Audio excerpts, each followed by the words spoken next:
He has no name, no past, and no future. He simply was. And then, just as suddenly, he wasn't.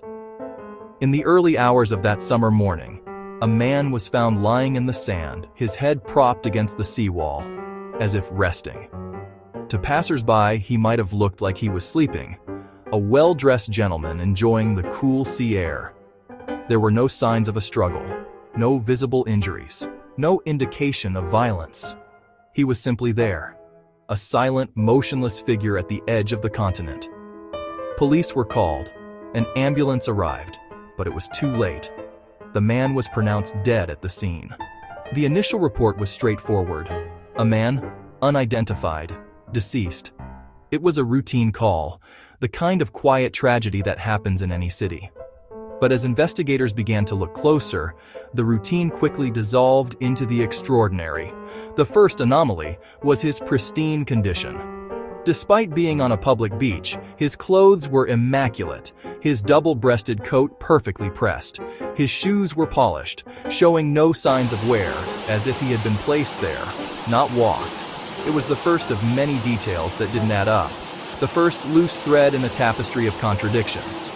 The mystery deepened as they began the process of identification. In his pockets, they found a few mundane items: an unused train ticket to a nearby suburb, a bus ticket, a comb, a pack of chewing gum. But what they didn't find was far more significant. There was no wallet, no money, no identification of any kind, no driver's license, no letters, no personal effects that could give a clue to who he was. It was as if he had been deliberately scrubbed clean of any identity. This wasn't just a man who had forgotten his wallet. This was a man who seemed to have been systematically erased. The investigation turned to his clothing, a standard source for clues. But here, another wall. Every single label from his suit, his tie, his shirt had been meticulously cut away. The tailor's tags, the manufacturer's brand, any mark that could trace the garments to a point of origin was gone. This was not a random act. It was a conscious, deliberate effort to make the man untraceable. The question was no longer just who he was, but why someone had gone to such great lengths to ensure he would remain a phantom. The police were faced with a John Doe, but one unlike any they had encountered before. They took his fingerprints and dental records, standard procedure in any unidentified person's case. They checked them against every database in Australia, then expanded their search internationally. There were no matches.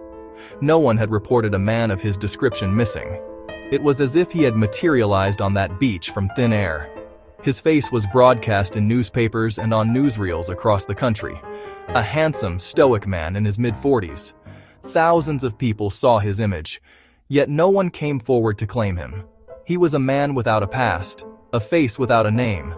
The authorities were stumped. The case grew cold, but the mystery only grew larger in the public imagination. Who was this man?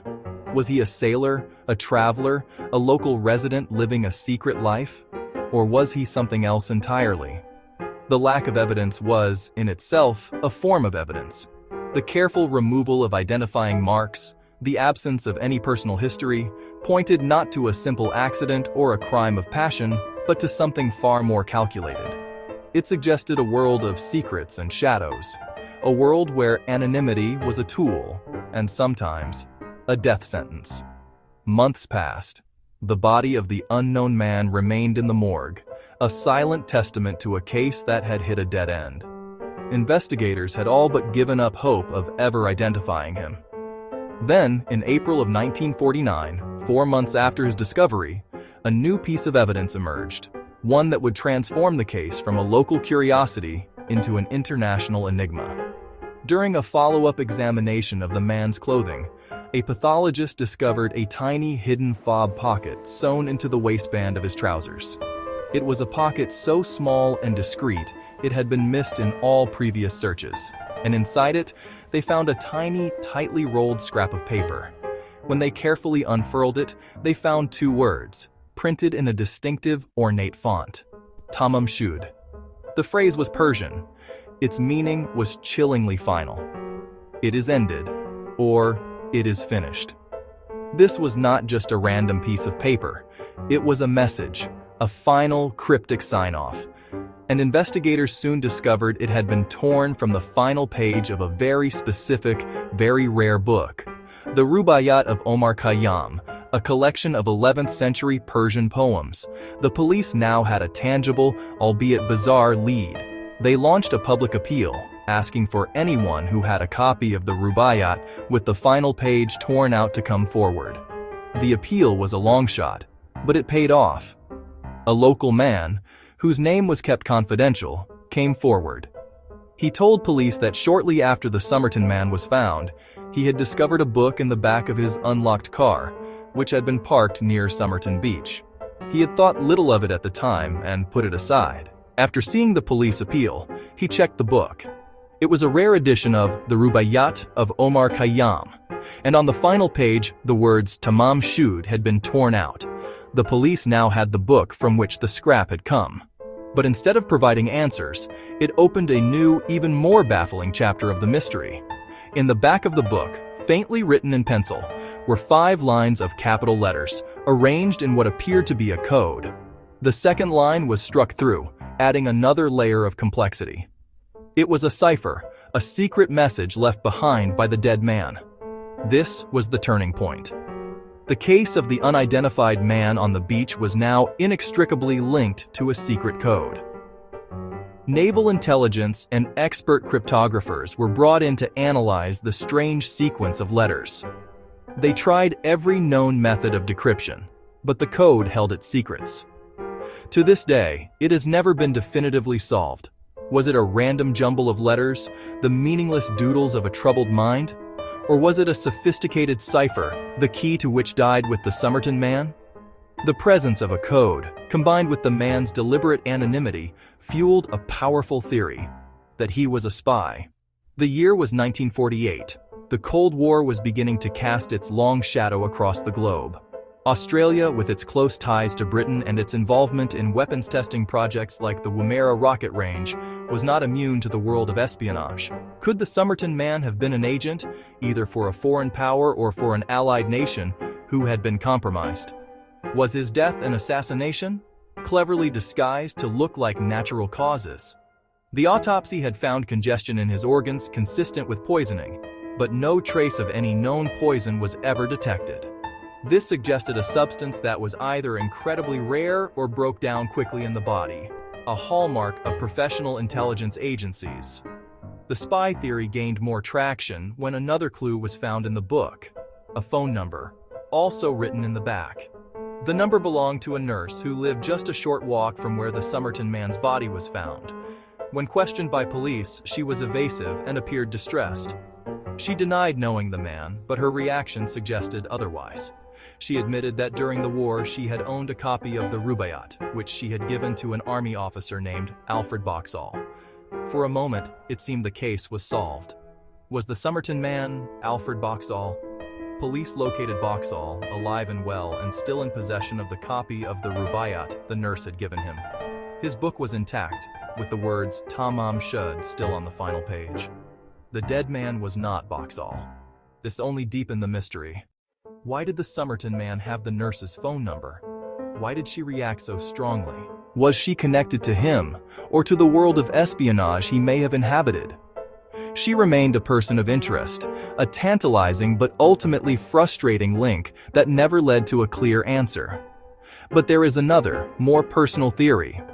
Perhaps the story of the Somerton Man is not one of international intrigue, but of personal tragedy.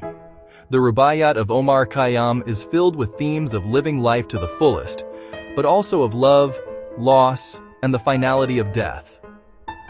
Tamam Shud, it is ended, could be interpreted as a suicide note. Perhaps the man was a jilted lover, his heart broken by the nurse who denied knowing him. The code could be the initials of a lost love or a private message of despair. In this version of the story, he is not a spy, but a romantic figure, a man who traveled to Somerton Beach to end his life near the woman he could not have. His meticulous removal of his identity could have been an act to spare her from scandal, A final, anonymous gesture of protection. This theory paints a picture not of a cold, calculating agent, but of a man in deep emotional pain, seeking a quiet, poetic end. Both theories, the spy and the lover, are compelling. Both have evidence that supports them, and both leave critical questions unanswered. The case is a perfect mirror, reflecting whatever narrative one chooses to see in its enigmatic surface. For decades, the case lay dormant, a file gathering dust, a local legend whispered on the wind. But in the 21st century, modern technology has offered new hope. Advances in DNA analysis have created the possibility of finally giving the Somerton Man his name. In 2021, after years of legal and public debate, his body was exhumed. Scientists are now working to extract a viable DNA profile from his remains, which could be compared against genealogical databases to find a living relative. Isotope analysis of his hair and teeth could reveal where he grew up and where he traveled in the final months of his life. Technology may finally succeed where old-fashioned detective work failed. Yet even if we learn his name, will we ever know his story?